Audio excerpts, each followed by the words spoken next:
Iran में जो काम इजराइल कुछ दिन पहले युद्ध के समय नहीं कर पाया था, वो अब शुरू हो गया है। ईरान में अचानक खामनेई के खिलाफ प्रदर्शन शुरू हो गए हैं। ये प्रदर्शन आखिर क्यों हो रहे हैं? क्या खामनेई को देश छोड़कर भागना पड़ेगा? क्या रेजा पहलवी ईरान का नया सुप्रीम लीडर बनेगा? अमेरिका और इजराइल का इसमें क्या हाथ है? और अमेरिका से ये प्रदर्शन आखिर कैसे हैंडल हो रहा है? और क्या खामनेई की सत्ता का अंत होने वाला है? क्या मिसाइलों के जखीरे से इजराइल को नाको चने चबवा देने वाले खामनेई को उनकी ही जनता देश से खदेड़ देगी? क्या ईरान का इस्लामिक देशों का मुखिया बनने का सपना अधूरा रह जाएगा? ईरान से गलती कहां पर हुई है, आज इसको विस्तार से समझेंगे दोस्तों। नमस्कार, मेरा नाम प्रज्ञा मिश्रा है और आप प्रज्ञा का पन्ना देखना शुरू कर चुके हैं, जहां पर आपको सेम डे बड़ी घटनाओं का बहुत कम समय में धांसू एनालिसिस देखने को मिलता है। तो चलिए दोस्तों शुरू करते हैं।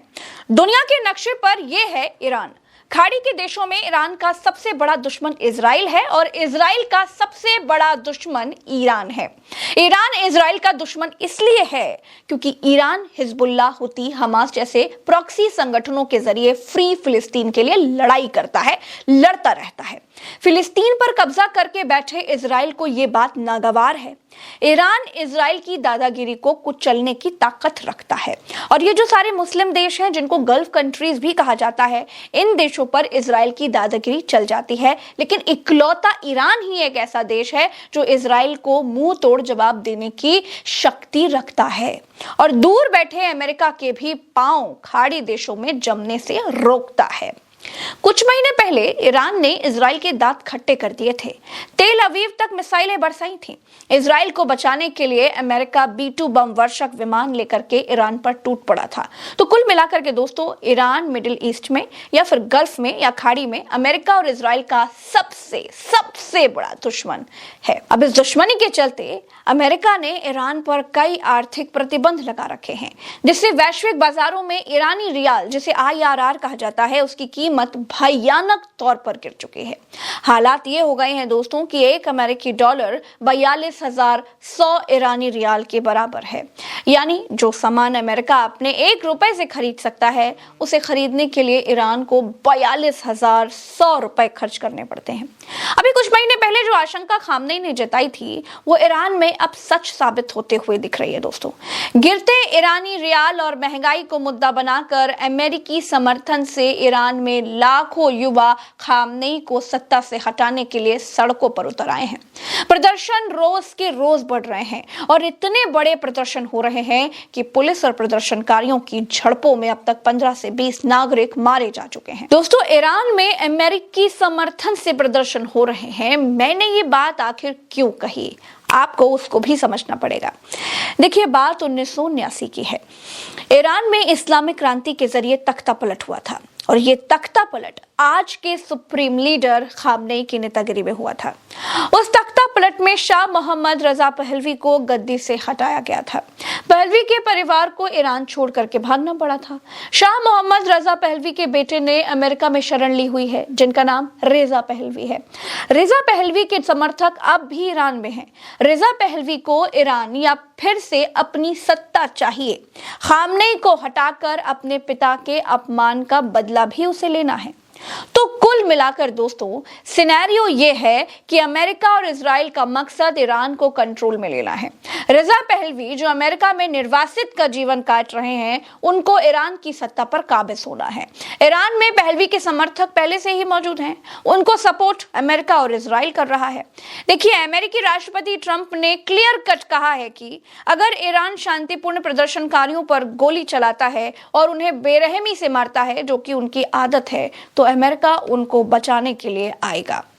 गाजा में जब निर्दोष बच्चों को इजराइल मारता है तो ट्रंप कुछ नहीं बोलते, लेकिन ईरान के प्रदर्शनकारियों की उनको बहुत चिंता है, जो दिखाता है कि ईरान में खामनेई की सत्ता उखाड़ फेंकने का पूरा चक्रव्यूह रचा जा चुका है। अमेरिका में बैठे हुए रेजा पहलवी ने प्रदर्शनकारियों से क्या कहा, वो भी आपको बताते हैं। उन्होंने कहा, आप इतिहास रच रहे हैं, एक ऐसा इतिहास जो एक देश के साहस, एकजुटता और दृढ़ संकल्प से लिखा जा रहा है, जो अपने देश को वापस पा रहा है। पिछले 2 दिनों में इस शासन ने जिन्हें मारा है, वे लोग इस धरती के सच्चे हीरो हैं। उनके नाम और यादें हमारी राष्ट्रीय चेतना में हमेशा जिंदा रहेंगी। मैं सभी देशवासियों से अपील करता हूं कि वे इस राष्ट्रीय विद्रोह के हर शहीद हीरो का सम्मान करें, न सिर्फ अपने शहरों और क्षेत्रों में, बल्कि पूरे ईरान और दुनिया भर में, ताकि हम दिखा सकें कि उनका रास्ता और उनका मकसद हम सभी का है, और यह तब तक जारी रहेगा जब तक ईरान आजाद नहीं हो जाता। दोस्तों, ईरान के सुप्रीम नेशनल सिक्योरिटी काउंसिल के सेक्रेटरी अली लारिजानी ने ट्रंप को सीधा जवाब देते हुए कहा कि इजरायली अधिकारियों और डोनाल्ड ट्रंप के बयानों से पर्दे के पीछे क्या चल रहा था वो अब साफ हो गया है। हम विरोध करने वाले दुकानदारों के रुख और अशांति फैलाने वाले लोगों की हरकतों के बीच फर्क करते हैं। ट्रंप को यह पता होना चाहिए कि इस आंतरिक मामले में अमेरिका का दखल पूरे इलाके को अस्थिर कर देगा और इससे अमेरिका के हितों को नुकसान होगा। ट्रंप को अपने सैनिकों की सुरक्षा का ध्यान रखना चाहिए। फिर अमेरिका के विदेश मंत्रालय ने क्या कहा वो भी आपको बताती हूँ। अमेरिका प्रदर्शनकारियों की तारीफ करता है और सालों की नाकाम नीतियों और आर्थिक कुप्रबंधन के बाद गरिमा और बेहतर भविष्य चाहने वालों के साथ खड़ा है। हम उन रिपोर्ट्स और वीडियो से बहुत परेशान हैं जिनमें कहा गया है कि ईरान में शांति से प्रदर्शन करने वालों को धमकाया जा रहा है, हिंसा हो रही है और उन्हें गिरफ्तार किया जा रहा है। बुनियादी अधिकारों की मांग करना कोई जुर्म नहीं है। इस्लामिक रिपब्लिक को ईरानी लोगों के अधिकारों का सम्मान करना चाहिए। दोस्तों, ईरान ने खाड़ी देशों में मौजूद अमेरिकी सैनिकों की तरफ इशारा किया कि अगर अमेरिका ने ईरान में अपनी नाक घुसाई तो वो गल्फ में बने अमेरिकी बेसों पर हमला कर सकता है। ईरानी प्रदर्शनों में अमेरिकी हाथ उजागर होने के बाद ईरानी सरकार के समर्थन में भी लोग सड़कों पर उतर आए हैं। ये देखिए, हजारों लोग ईरानी सरकार के खिलाफ प्रदर्शन कर रहे हैं। लाखों लोग ईरानी सरकार के समर्थन में भी उतर आए हैं। दोस्तों, इन प्रदर्शनों की आशंका खामनेई ने इजराइल के खिलाफ शुरू हुए युद्ध के समय भी जताई थी, लेकिन यहूदियों के खिलाफ इस लड़ाई में ईरान एक हो गया था। खामनेई खुद तख्ता पलट से सत्ता तक पहुंचे हैं, इसीलिए उनको मालूम है कि उनकी ताकत इतनी है कि अमेरिका या इजराइल तख्ता पलट नहीं कर सकता। जनता ही तख्ता पलट कर सकती है। जनता महंगाई और गिरते रियाल से परेशान है और सरकार के खिलाफ है।